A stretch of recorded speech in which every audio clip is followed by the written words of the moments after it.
Your credit score is a three-digit number that can save you or cost you tens of thousands of dollars over your lifetime.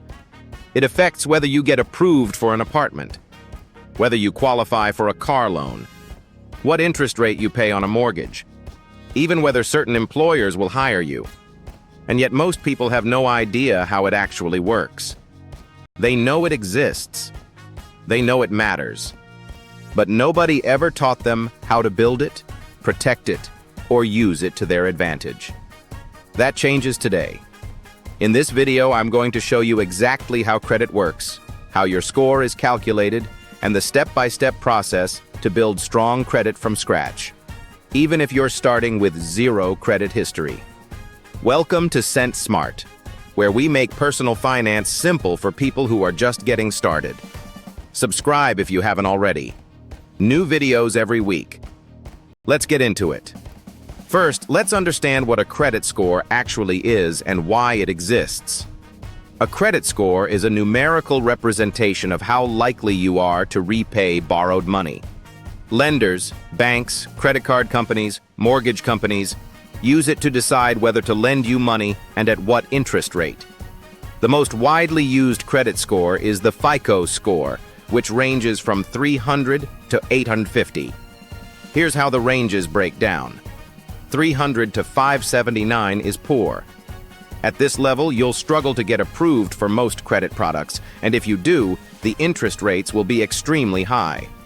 580 to 669 is fair. You can get approved for some products, but still at unfavorable rates. 670 to 739 is good.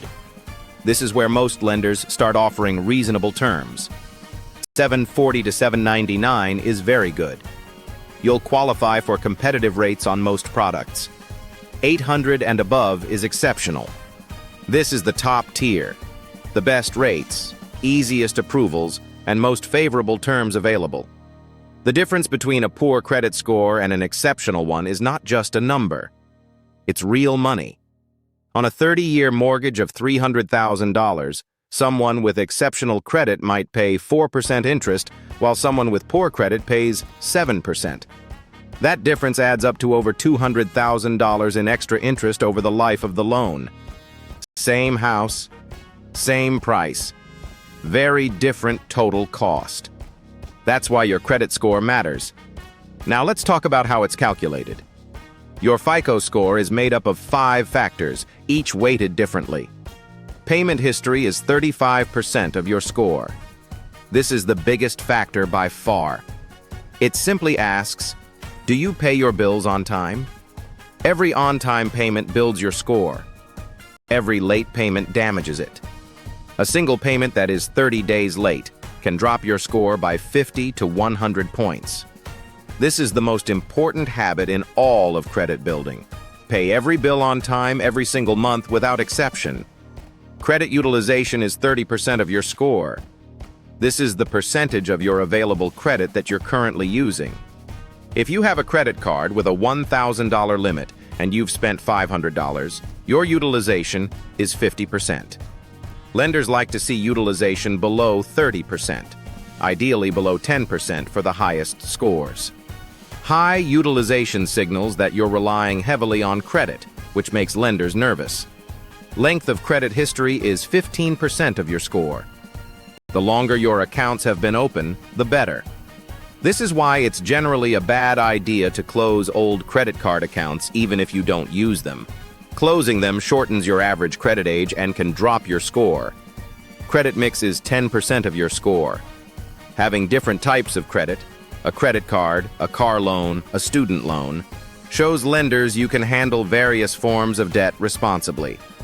You don't need to take on debt just for this factor, but it's good to understand it. New credit inquiries are 10% of your score. Every time you apply for new credit, the lender does a hard inquiry on your report, which temporarily lowers your score by a few points. Applying for multiple credit products in a short period can signal financial desperation and hurt your score more significantly. Now that you understand how the score is calculated, let's talk about how to actually build it from scratch. Step 1. Get a secured credit card. If you have no credit history, You can't get approved for a regular credit card because lenders have no data on you. A secured credit card solves this problem.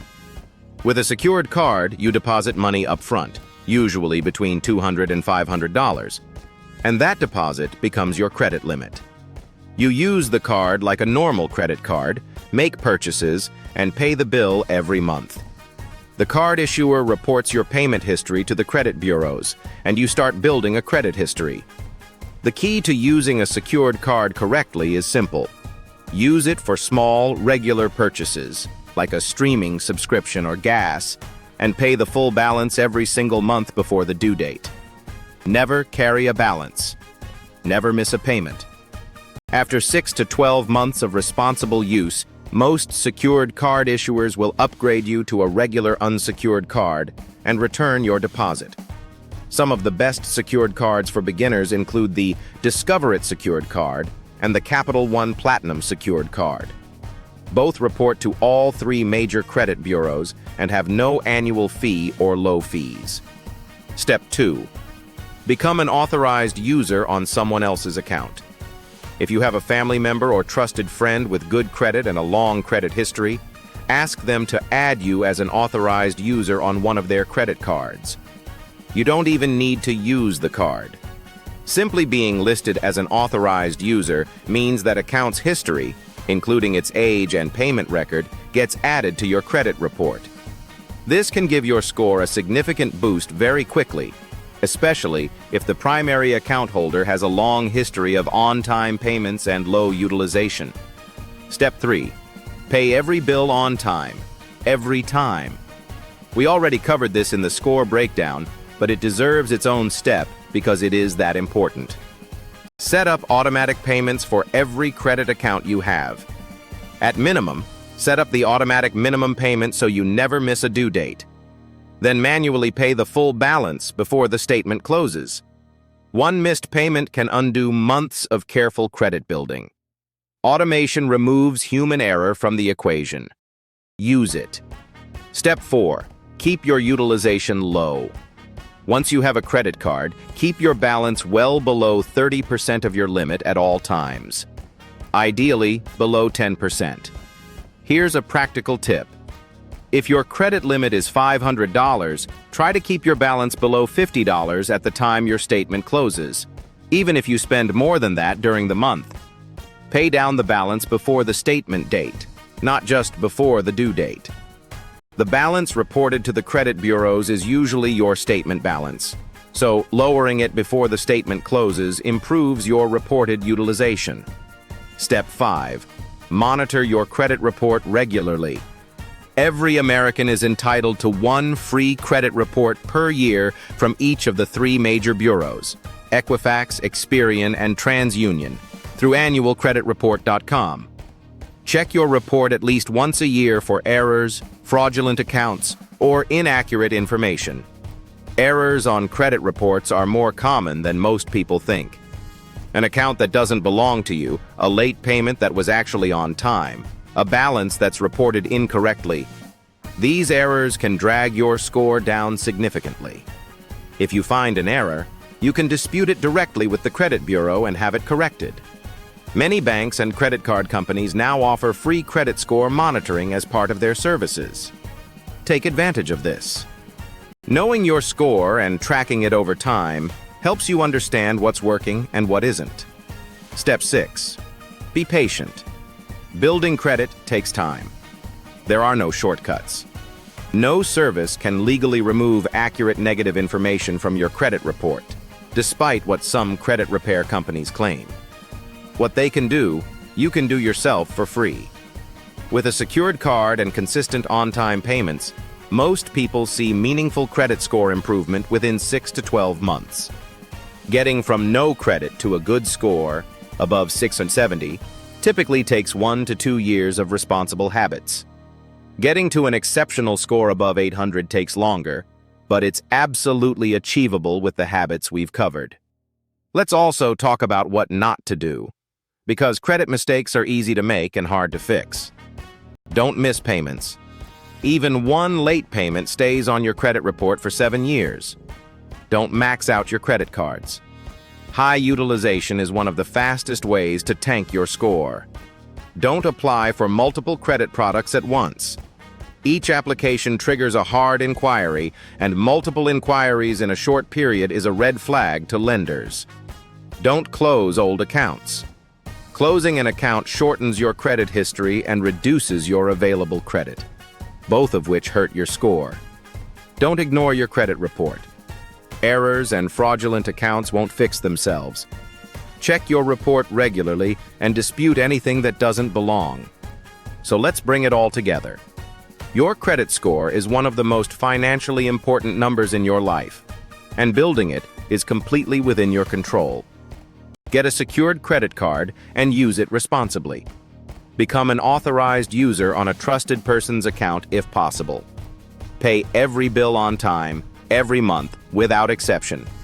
Keep your credit utilization below 30%, ideally below 10. Monitor your credit report for errors. And be patient. Good credit is built over months and years, not days. These habits, practiced consistently, will take you from zero credit history to an excellent credit score. And an excellent credit score will save you tens of thousands of dollars over your lifetime in lower interest rates, better loan terms, and more financial opportunities. Your action step today: check whether your bank or credit card company offers free credit score monitoring and turn it on. If you have no credit history yet, research secured credit cards and apply for one this week. If this video helped you understand credit for the first time, please subscribe, because every week we publish honest, practical money content for beginners. Our full playlist is in the description. Watch them all and build your complete financial foundation. I'll see you in the next one.